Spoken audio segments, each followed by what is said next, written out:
C'est bon à savoir. Ce matin, plus d'1 million de Français sont concernés chaque année. Vous en êtes peut-être, vous, auditeurs de Sud Radio, concernés par des fuites d'eau ou des infiltrations. L'Observatoire de la sécurité des foyers alerte sur une situation facilement évitable. Jean-Claude Rancurel est avec nous. Bonjour Jean-Claude.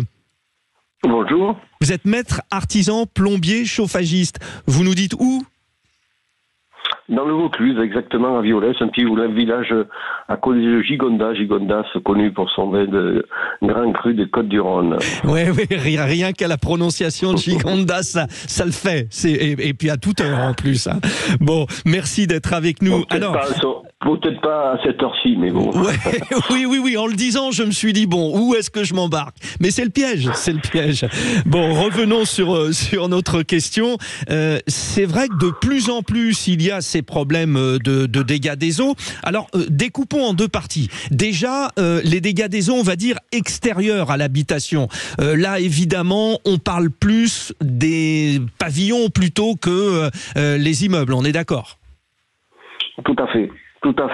Voilà, enfin, ce matin, je pense qu'on va peut-être traiter que ma partie, je dirais, à l'intérieur des bâtiments, tout ce qui est à l'extérieur, l'infiltration, tout ça, des fuites de toiture, tout ça, c'est pas lié directement avec l'installation de plomberie qu'il y a, à l'intérieur des bâtiments. C'est ça. Voilà, je voulais l'évacuer, mais on le dit bien, et cette on va dire étude le précise. Oui, attention, ça se multiplie.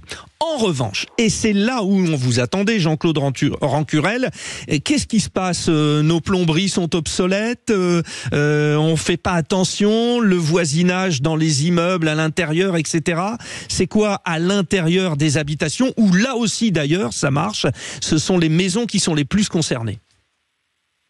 Tout à fait, ben oui, on dit une installation quelle qu'elle soit, hein, d'ailleurs, quel équipement que ce soit, d'ailleurs, ça vieillit, ça devient malheureusement, pour les installations plomberie, ben ça devient avec des fuites. Alors, il faut le dire, la première chose à dire, c'est les plus gros dégâts des eaux se font quand les logements ne sont pas occupés. La première des choses, vous partez un week-end, vous partez une semaine, vous partez 15 jours, il y a une petite fuite qui se fait, mais sur un laps de temps qu'on ne s'aperçoit pas, et quand on revient, c'est la grosse catastrophe. Donc, la première des choses, à faire quand on s'en va, il faut couper l'eau. D'ailleurs, on dit qu'il faut couper l'eau, le gaz, ouais. Ben oui, comprenez bien que si on peut avoir un flexible machine à laver, ça arrive souvent. C'est des équipements qui sont assez fragiles. C'est pas la tuyauterie en cuivre, c'est pas la tuyauterie en acier, c'est pas la tuyauterie fixe qu'on a sur un mur. Là, c'est du flexible et ça peut effectivement à tout moment casser. Et un flexible machine à laver, un flexible émitigeur, vous savez que les robinets maintenant sont raccordés, enfin pour raccorder à l'installation, il y a des flexibles. Et donc l'essai flexible peut être plus fragile que la canalisation par elle-même et elle peut avoir une rupture d'un coup.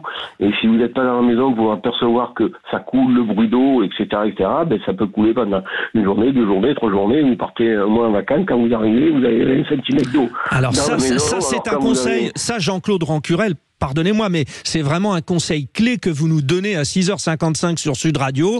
On fait comme finalement ce qu'on a appris à faire, c'est-à-dire on débranche la télé ou quand on part ou le réseau Internet, mais aussi les arrivées d'eau. Juste un mot concernant les immeubles. Donc on a des habitations qui sont dépendantes les unes des autres. Il y a une arrivée d'eau individuelle et pour, par exemple, une barre d'escalier. On coupe bien l'individuel. Faut pas que les gens aillent couper l'eau pour tout le monde. Parce que si on part coupant l'eau à tout le monde, ça pourrait, quand on reviendrait, on serait un peu fâché avec les voisins. Mais bon, voilà, donc on coupe bien sa propre installation, on la repère bien. Alors ça, c'est très important aussi.